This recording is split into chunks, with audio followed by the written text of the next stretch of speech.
जय श्री राम, जय श्री राम।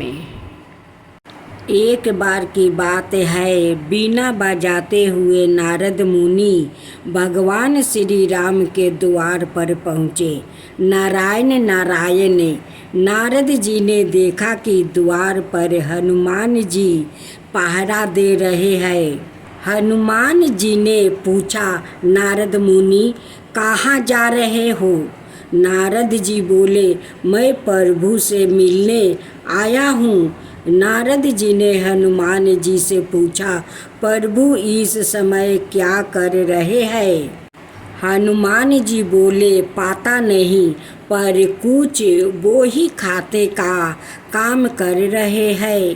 प्रभु वही खाते में कुछ लिख रहे हैं। नारद जी, अच्छा, क्या लिखा कर रहे हैं? हनुमान जी बोले, मुझे पता नहीं, मुनिवर आप खुद ही देख आना। नारद मुनि गए प्रभु के पास और देखा कि प्रभु कुछ लिख रहे हैं। नारद जी बोले, प्रभु आप वही खाते का काम कर रहे हैं। यह काम तो किसी मुनीब को दे दीजिए। प्रभु बोले, नहीं नारद, मेरा काम मुझे ही करना पड़ता है। यह काम मैं किसी और को नहीं सौंप सकता। नारद जी, अच्छा प्रभु जी ऐसा क्या काम कर रहे हैं? ऐसा आप इस बही खाते में क्या लिख रहे हो?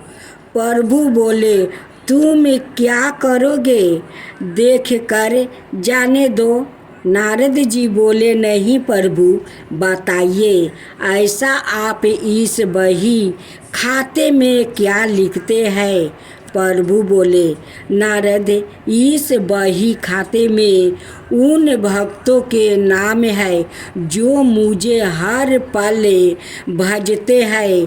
मैं उनकी नित्य हाजिरी लगाता हूँ। नारद जी, अच्छा प्रभु जरा बताइए तो मेरा नाम कहाँ पर है?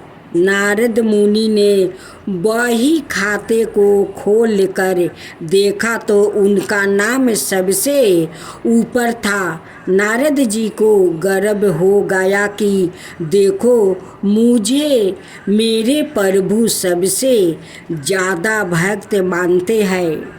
पर नारद जी ने देखा कि हनुमान जी का नाम उस बही खाते में कहीं भी नहीं है।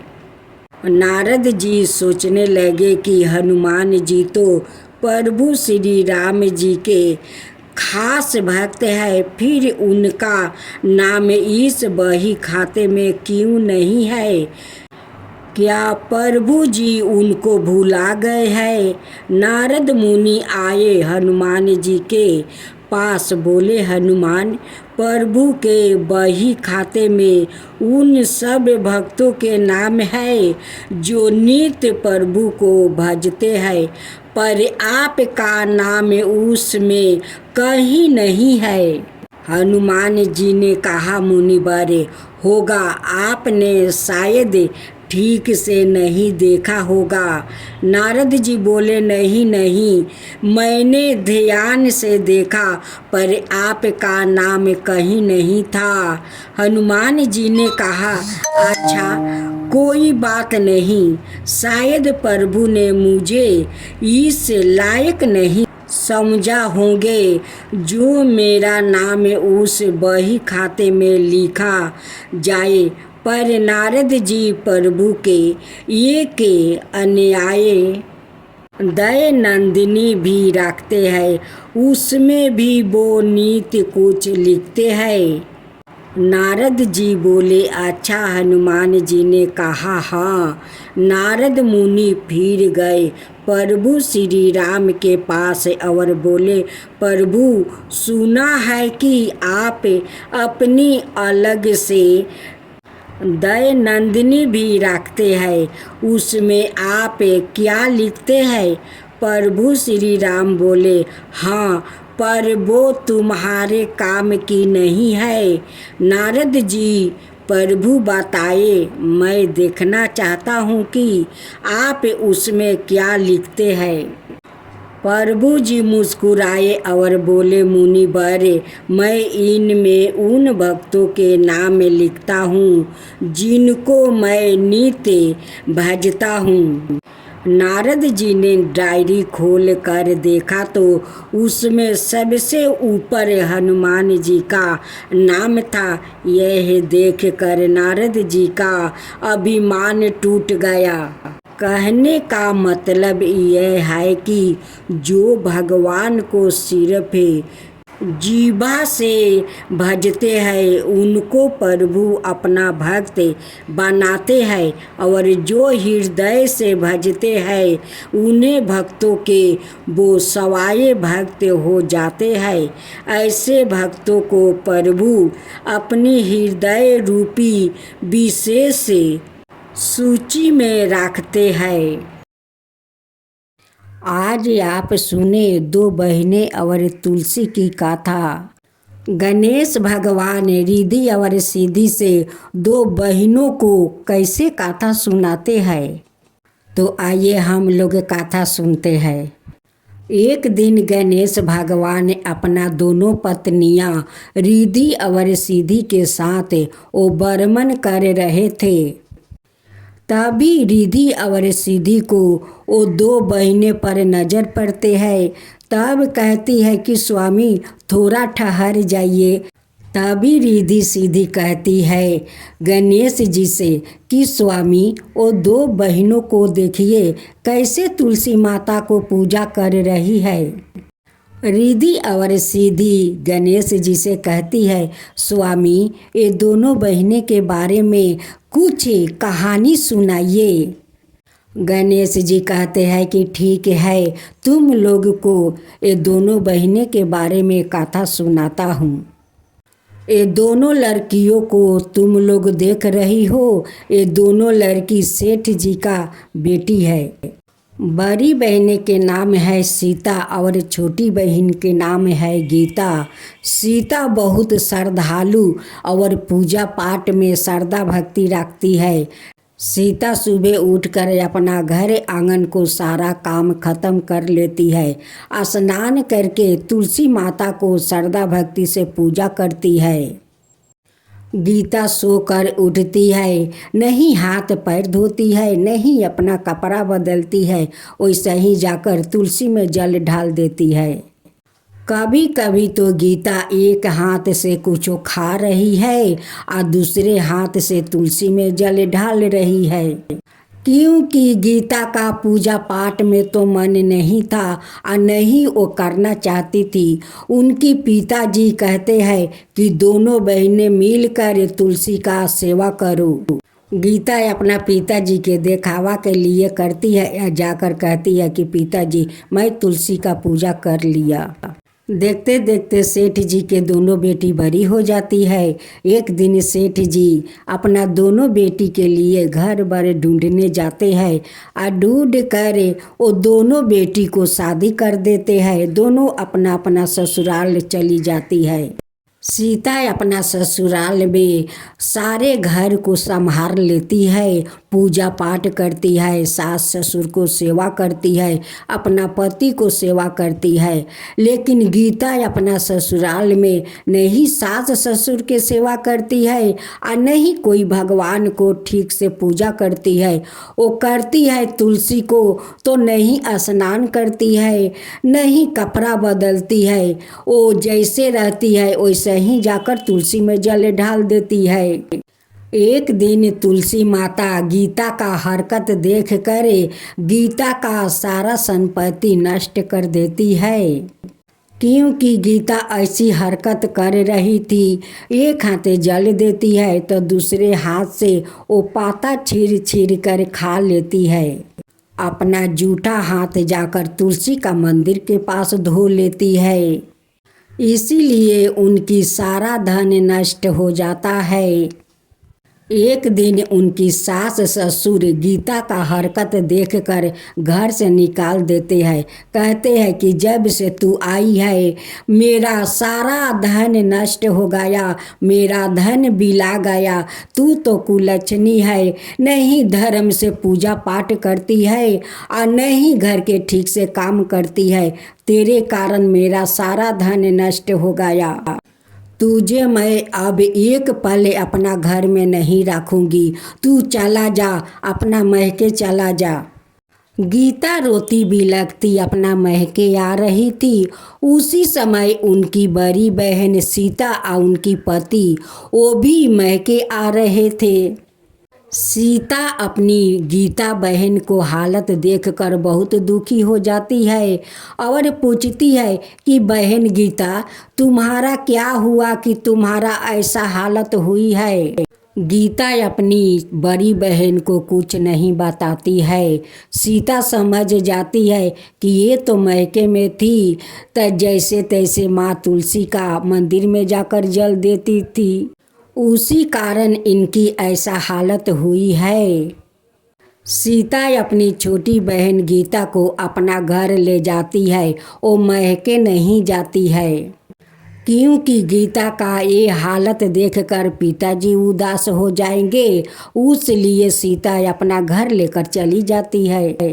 गीता को समझा बुझाकर कुछ धन देती है या धन देकर जाकर उनकी ससुराल में गीता को छोड़ आती है। उनकी सास ससुर को बुझा देती है कि अब ऐसा कभी वो नहीं करेगी, अब धर्म पालन करेगी। अब तो गीता अपना ससुराल में जाकर सास ससुर का सेवा करने लगी, तुलसी माता का पूजा करने लगी, विष्णु भगवान का पूजा करने लगी। अब बहुत धर्म निष्ठा से वो पूजा पाठ करने लगी, अपना सास ससुर को सेवा करने लगी। तुलसी माता गीता का श्रद्धा भक्ति देखकर उन पर प्रसन्न हो जाती है और उनकी सारे संपत्ति धन लौटा देती है।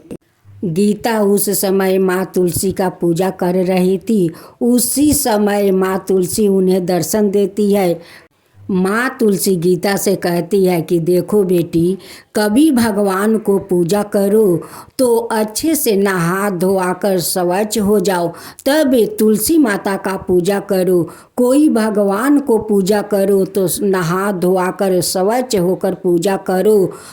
जो मनुष्य धर्म पूर्वक तुलसी माता का पूजा करते हैं, विष्णु भगवान का पूजा करते हैं, उन पर माँ तुलसी प्रसन्न होती है, विष्णु भगवान भी प्रसन्न होते हैं और उनकी सारे इच्छा पूर्ण कर देते हैं। गणेश भगवान रिद्धि और सिद्धि से कहते हैं कि रिद्धि सिद्धि ये दोनों बहनों को देखी माँ तुलसी का कैसे श्रद्धा भक्ति से पूजा करने लगी। उनकी बड़ी बहन अपना छोटी बहन को कितना अच्छा से समझा बुझाकर उनकी ससुराल में जाकर दियाती है और वो जाकर अपना ससुराल में अच्छे से सास ससुर को सेवा करती है, माँ तुलसी का पूजा करती है। और माँ तुलसी उस गीता पर प्रसन्न होकर उनकी सारे धन लौटा देती है।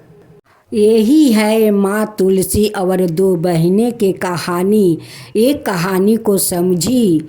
रिद्धि सिद्धि कहती है कि हाँ स्वामी, मैं समझ गई। माँ तुलसी सारा देश दुनिया का घर घर में बास लेती है। यही माँ तुलसी का कहानी है। जय माँ तुलसी, जय माँ तुलसी। आज आप सुने पवन पुत्र हनुमान जी की व्रत कथा। वाल्मीकि रामायण के अनुसार लंका जलाते समय आग की तपिश के कारण हनुमान जी को बहुत पसीना आ रहा था।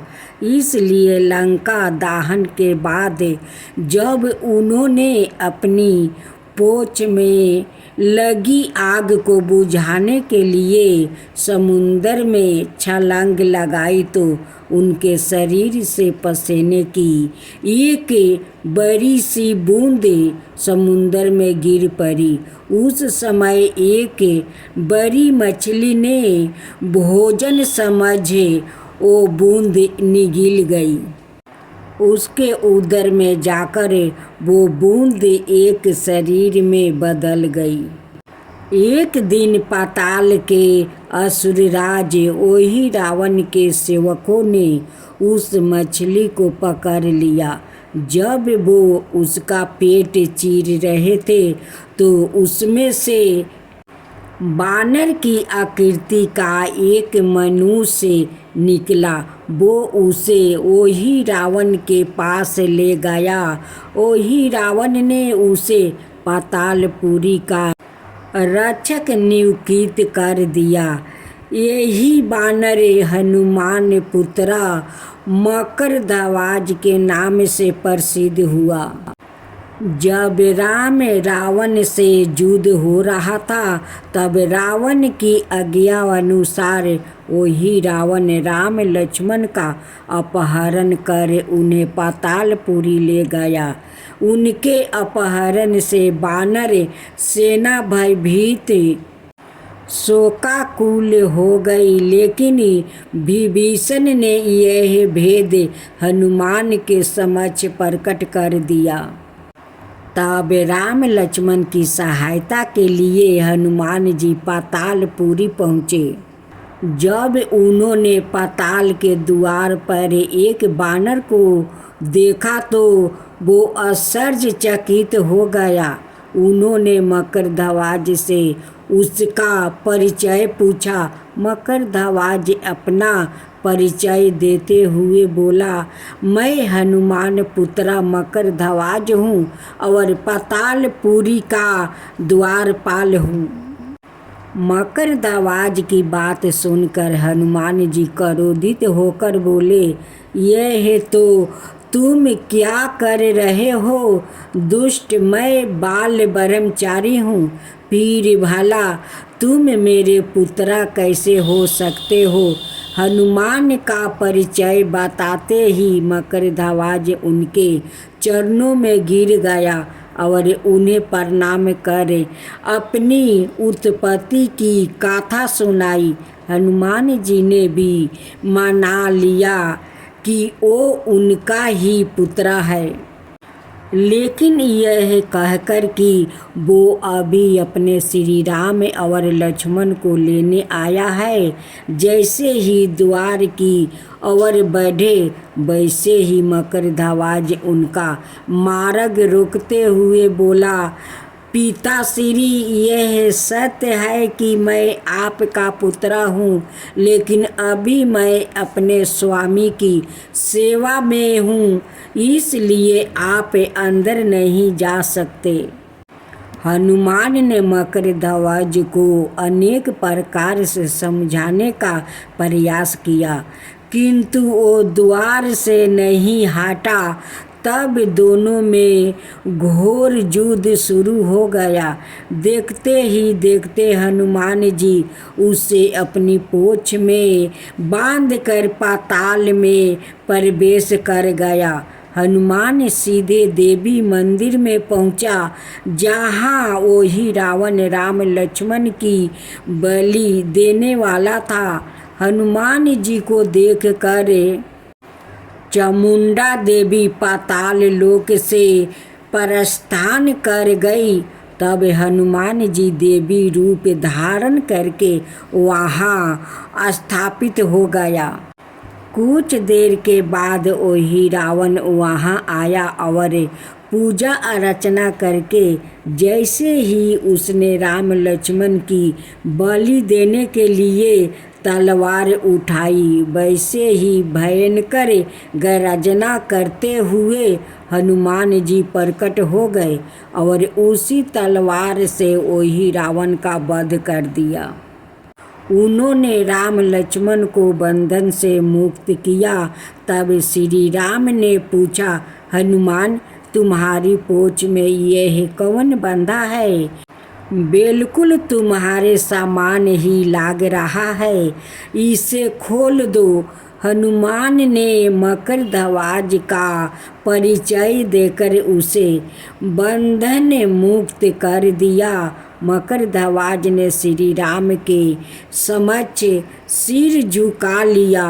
तब श्री राम ने मकरध्वज का राज्याभिषेक कर उसे पाताल का राजा घोषित कर दिया और कहा कि भविष्य में वह अपने पिता के समान दूसरों की सेवा करे।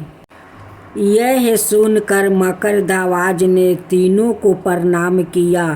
तीनों उसे आशीर्वाद देकर वहाँ से प्रस्थान कर गया। इस प्रकार मकरध्वज हनुमान पुत्रा कहलाया। रावण के सुंदर कांड में हनुमान जी के साहस और देवाधीन कर्म का वर्णन किया गया है। हनुमान जी की भेंट राम जी से उनके वनवास के समय तब हुई जब राम जी अपने भर्ता छल मन के साथ अपनी पत्नी सीता की खोज कर रहे थे। भगवान ब्रह्मा को प्रसन्न करने के लिए रावण ने कई वर्षों तक घोर तपस्या की। एक दिन भगवान ब्रह्मा को प्रसन्न करने के लिए उन्होंने अपना सिर काटने का फैसला किया। जब उसने अपना सिर काट दिया तो तीर शंकु सशरीर स्वर्ग जाना चाहते थे। अंत में इसके लिए उन्होंने वशिष्ठ जी अनुरोध किया, किंतु वशिष्ठ जी ने इस कार्य के लिए अपनी समर्था जताई। तीर शंकु ने यही प्रार्थना वशिष्ठ जी के पुत्र से भी कहा। मेघनाथ का रावण युद्ध में योगदान कुंभकर्ण के अंत के बाद रावण के पास अब केवल एक उसका पुत्र इंद्रजीत ही रह गया था। उसने इंद्रजीत को आदेश दिया कि वो युद्ध की ओर कूच करे। इंद्रजीत ने अपने पिता के आदेश पर सबसे पहले कुल देवी माता की मंदिर गया। तो साथियों, जो पौधा का हम लोग जल देते हैं वही पौधा हम लोग का घर का शुद्ध और पवित्र रखती है। जिस घर में तुलसी रहती है उस घर में बीमारी नहीं आती है। साथियों, आप लोग की जानते हैं कि तुलसी का बिना विष्णु भगवान भोजन ग्रहण नहीं करते हैं। एक दिन गणेश जी के पत्नी गणेश से पूछती है कि प्रभु, इस तुलसी में साहूकार रोज जल क्यों देते हैं? गणेश जी कहते हैं, हे रिधि, यह तुलसी का पौधा कोई पौधा नहीं है, यह तो तुलसी माता है। इनका बिना विष्णु जी भोजन ग्रहण नहीं करते हैं। विष्णु जी लक्ष्मी समान तुलसी से प्यार करते हैं। विष्णु भगवान जी शालिग्राम जी का रूप धारण कर तुलसी से विवाह किया है।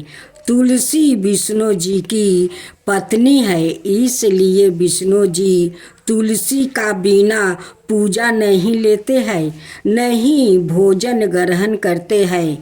अब तो आपका पता चल गया होगा। रिधि कहती है, हाँ प्रभु। गणेश जी कहते हैं कि रिधि, मैं उस साहूकार के बारे में तुम्हें एक कहानी सुनाता हूँ, तब तुम्हें सब समझ में आ जाएगा। रिधि कहती है कि प्रभु, फिर भी तो मैं उस कहानी का सुनना चाहती हूँ। गणेश जी कहते हैं कि ठीक है, मैं तुम्हें सुनाता हूँ उस साहूकार के बारे में। वो साहूकार सुबह उठकर तुलसी का पूजा करता था, लेकिन उनकी सामने से जो स्त्री पुरुष जाता उसे देखकर वो गाली देता था। स्त्रियों पर बुरी नज़र भी डालता था और जो पुरुष सामने से जाता उसको गाली देता था कि तुम मेरे सामने से क्यों जाते हो, मुझे जलाने के लिए मेरे सामने से जाते हो। वो आदमी उससे क्षमा मांग कर वहाँ से चला जाता है। एक दिन भिखू उस साहूकार का दरवाज़ा पर आकर भिक्षा मांगता है। तब जानती हो रिधि, उस साहूकार उस भिखू भूखे प्यासे भिखू को क्या कहता है? कहता है कि ये तेरा बाप का घर है कि तुम भिक्षा मांगने चला आया? फिर दूसरा दिन एक भूखे प्यासे भिखू आया और कहने लगा कि मालिक, मुझे बहुत जोर का भूख लगा है, कुछ हो तो मुझे दीजिए मालिक, मेरा भूख शांत हो सके। जानती हो रिधि क्या दिया? उनकी नौकर भोजन करके जूठन छोड़ा था, उसी जूठन को उठाकर उस भिखू को दे देता है। वो भिखू पहचान गया कि ये तो नौकर का जूठन है। वो जूठन ले जाकर एक कुत्ता को खिला देता है। जब साहूकार का नज़र पड़ा कि वो भिखार जूठन ले जाकर कुत्ता को खिलाता है, तो वो कहता है कि अरे दुष्ट, मैं तो तेरे पेट भरने के लिए ये भोजन दिया था और तू ले जाकर कुत्ता को खिला दिया। उसे ऐसा धक्का दिया कि वो भिखार बेचारा गिर गया और उनकी पैर में मोर्च आ गया। वो रोते ढिमलाते जा रहे थे। उसी समय यमराज का दूत आ रहा था। वो कहने लगा कि भिखार भाई, आपको क्या हुआ? वो कहने लगा कि भगवान मत पूछिए, मैं तो भूखा प्यासा हूँ। साहूकार के पास गया था कि कुछ मुझे भोजन देगा, लेकिन अपना नौकर का जूठन मुझे दिया और उस जूठन को मैं कुत्ता को खिला दिया। वो साहूकार देख लिया और देख कर आया, कहता है कि अरे दुष्ट, मैं तो भोजन तुझे दिया था कि तेरा पेट भर जाए, लेकिन तू उस भोजन को कुत्ता को खिला दिया। कहकर मुझे ऐसा धक्का देकर गिरा दिया कि मेरे पैर में मोर्च आ गया है। भगवान, वो दूत भिखार का पैर पर मिट्टी लगा देता है और उस भिखार का पैर ठीक हो जाता है। अब तो भिखार उस दूत का पैर पकड़कर कहने लगा कि भगवान, मेरा पैर तो ठीक हो गया, आपका इस भभूति से मेरा पैर ठीक हो गया। तब दूत कहता है, उस भिखू पर दूत का दया आ जाता है और दूत उसे कुछ मोहर देता है कि जाओ, आज से तुम भिखा मत करो, जाओ, इस मोहर से तुम कुछ व्यापारी अपना खोल लो, तुम्हारा कभी भिक्षा मांगना नहीं पड़ेगा। कह कर दूत उस साहूकार के पास जाते हैं और साहूकार को परान जबरदस्ती हर करे वो लेकर जाता है। अब तो साहूकार कहने लगा कि मैं तुम्हारा साथ नहीं जाऊंगा, मुझे क्यों तुम ले जा रहे हो? दूत उनकी बात नहीं सुनते हैं। कांटे झरिया ऊपर से छिछराते हुए घिसेटते हुए ले जाते हैं। कहते हैं कि यारे पापी, तू इसी लायक है, इसी कांटे के ऊपर तुझे घिसेटते मैं परलोक ले जाऊंगा। तू तो पापी है, अधर्मी है, कुकर्मी है, तू ना जाने कितना पाप किया है। पापी लोग का इस झरिया और कांटे के ऊपर से ले जाना बनता है और तुझे ऐसे ही घिसेटते इस कांटे के ऊपर से ले जाऊंगा। दूत कहते हैं कि तेरा हिसाब किताब तो चंद्रगुप्त करेंगे और तेरा हिसाब किताब चंद्रगुप्त के पास है, तुझे वही पर जो कहना है वही पर कहना। दूत साहूकार का चंद्रगुप्त के पास ले जाते हैं और कहते हैं कि भगवान, ये तो पापी है, इसका आप ही हिसाब किताब करिए। जब चंद्रगुप्त जी अपना बुक खोलते हैं तो कहते हैं दूत को कि इसे छोड़ दो। दूत कहते हैं कि क्यों भगवान, क्यों इस पापी को छोड़ दूं? जो मेरे खाते में लिखा है, अभी साहूकार का मृत्यु होने का अभी इसमें नहीं लिखा है। दूत पूछते हैं कि प्रभु, साहूकार ऐसा कौन सा पुण्य किया है कि अभी उनके जाने के लिए नहीं लिखा है? चंद्रगुप्त जी कहते हैं कि दूत, जानते हो ये साहूकार माँ तुलसी का भक्त था। वो माँ तुलसी का श्रद्धा भक्ति से पूजा करता था, उसलिए विष्णु भगवान ने ये पापी को माफ़ कर दिया है। जानते हो क्यों?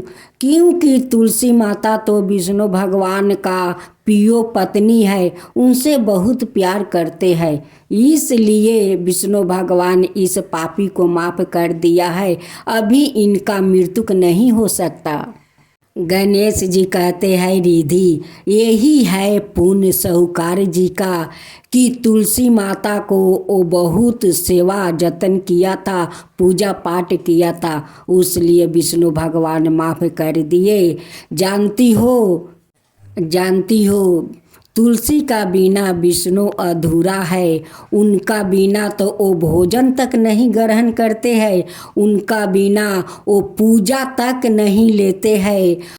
यही है माँ तुलसी का शक्ति। जितना लोग पाप करते हैं, वो पापी लोग अगर माँ तुलसी का श्रद्धा भक्ति से पूजा करते हैं, उनकी सारे पाप नष्ट हो जाता है। अब विष्णु भगवान ने अपना चक्र से उस पाप को नष्ट कर देते हैं, इसलिए माँ तुलसी का श्रद्धा भक्ति से पूजा करना चाहिए, उनकी आरती करना चाहिए, उनकी भजन करना चाहिए, उनकी कथा सुननी चाहिए। रिधि, अब तुम्हारा प्रश्न का सारा उत्तर तो मिल गया।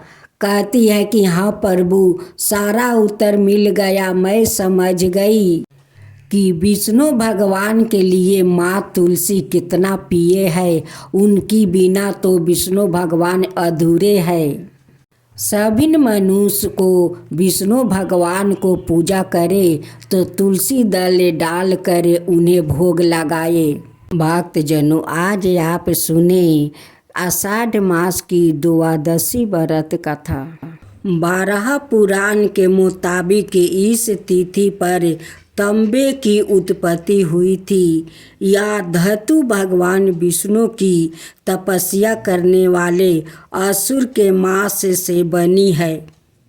इसकी कथा है कि एक असुर ने सालों तक भगवान विष्णु की तपस्या कर वरदान में मांगा है कि मरने के बाद मेरे शरीर की भी पूजा हो। भगवान विष्णु ने वरदान दिया। जब देवताओं और असुरों को युद्ध हुआ तो उस राक्षस को भगवान विष्णु ने ही अपने चक्र से मारा। फिर उस राक्षस के मांस से तांबा बना।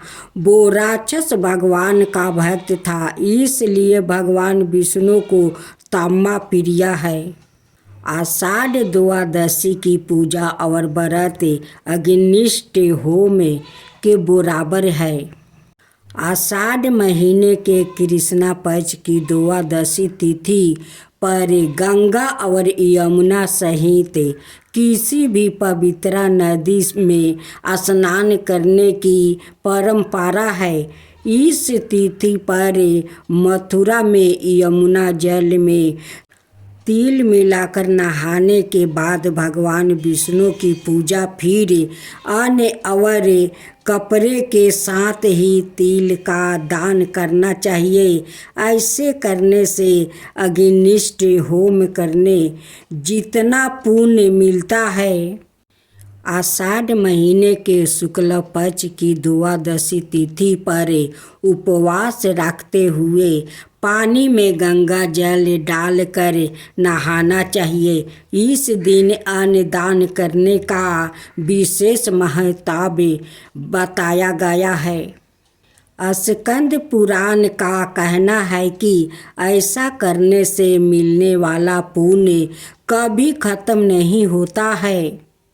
आषाढ़ द्वादशी पर सूर्य उदय से पहले तिल के पानी से नहाए, सफ़ेद या पीले कपड़े पहनकर 16 प्रकार की चीज़ों से भगवान विष्णु की पूजा और अभिषेक करे। पूजा में खास तौर से तांबे के बर्तन का इस्तेमाल करें। इस बर्तन में भगवान विष्णु को स्थापित करें। शंख में जल दूध भर कर अभिषेक करना चाहिए। पूजा के बाद चंदन फूल, धूप और कमल का फूल जरूर चढ़ाए। इसके बाद तुलसी पत्रा चढ़ाकर केला या किसी भी मौसमी फलों का नैवेद्य लगाए। ऐसा करने मिलने वाला पुण्य कभी खत्म नहीं होता।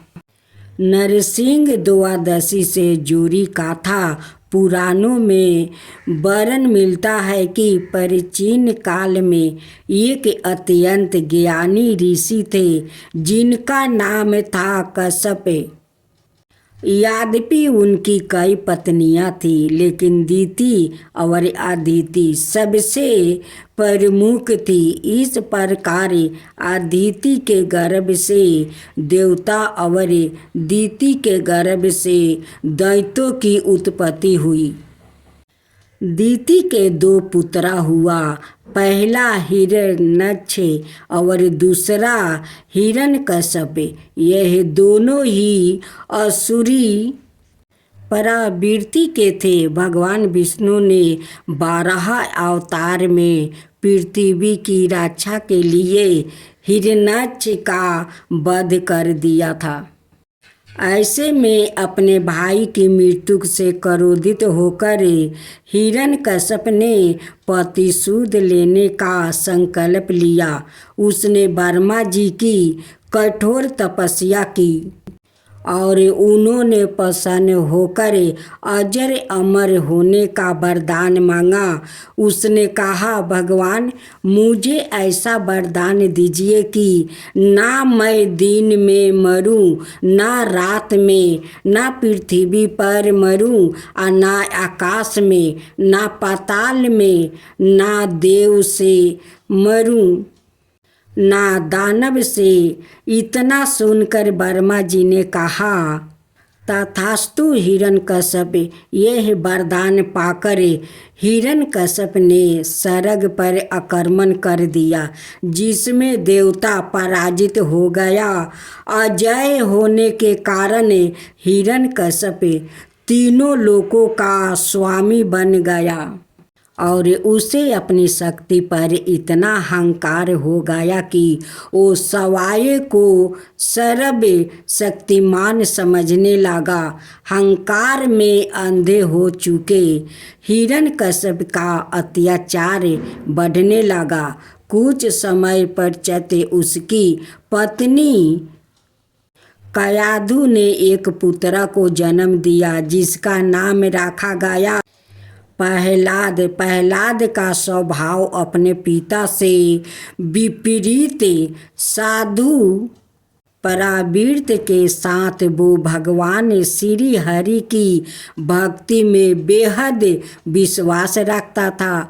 प्रहलाद जब थोड़ा बड़ा हुआ तो हिरण्यकश्यप ने उसे आदेश दिया कि वो केवल अपने पिता की ही पूजा करे, परंतु प्रहलाद ने ऐसा नहीं किया। ऐसे में विष्णु भक्ति से अपने पुत्र का मन हटाने और स्वयं के प्रति आस्था जगाने के लिए हिरण्यकश्यप ने अथक प्रयत्न किया, लेकिन जब सब व्यर्थ दिखने लगा तो हिरण्यकश्यप प्रहलाद को तरह तरह से पीड़ित करने लगा। और एक समय ऐसा आया जब उसने अपने पुत्र की हत्या करने का निर्णय लिया। हिरण्यकश्यप ने प्रहलाद को कभी ऊंचे पर्वत से ढकेला तो कभी अपनी बहन होलिका के साथ मिलकर उसे अग्नि में जलाने का प्रयत्न किया, किंतु श्री विष्णु हर बार अपने इस परम भक्त की रक्षा करते थे। प्रहलाद पर भगवान की अद्भुत कृपा देख कर हिरण्यकश्यप की प्रजा भी भगवान श्री विष्णु से आस्था रखने लगी। ऐसे में हिरण्यकश्यप क्रोध की ज्वाला में भड़क उठा और भरी सभा के बीच अपने पुत्रा को मृत्युक दंड देने का निश्चय किया। उसने प्रहलाद को एक खंभे से बांध कर कहा, तू कहता है कि तेरा विष्णु खंड खंड में है, यदि ऐसा है तो तेरा भगवान इस खंभे में भी होगा, तो तू आज अपनी रक्षा के लिए अपने भगवान को पुकारे। इतना कहकर जैसे ही हिरण्यकश्यप ने अपनी गदा से खंभे पर प्रहार किया, उसी क्षण प्रहलाद ने भगवान विष्णु का स्मरण किया। स्मरण करते ही गोधूल के समय खंभे को चीरते हुए भगवान विष्णु नरसिंह अवतार में प्रकट हुए, जिसमें उनका आधा शरीर मनुष्य का था और आधा शरीर शेर का। भगवान नरसिंह ने हिरण्यकश्यप को अपनी जांघों पर रख कर उसकी छाती को अपने नाखून से फाड़ कर वध कर दिया। इस प्रकार जब हिरण्यकश्यप का वध हुआ तो ना दिन था ना रात, बल्कि गोधूली का समय था। उसे वरदान प्राप्ति था कि वो पृथ्वी आकाश पाताल कहीं भी मारा नहीं जा सकेगा। इस कारण भगवान ने अपनी जांघा पर रख कर उसका वध किया। वरदान के अनुसार ना उसे देव मार सकते थे ना दैत्य, इसलिए श्री हरि ने नरसिंह अवतार लेकर उसे मृत्युक दंड दिया।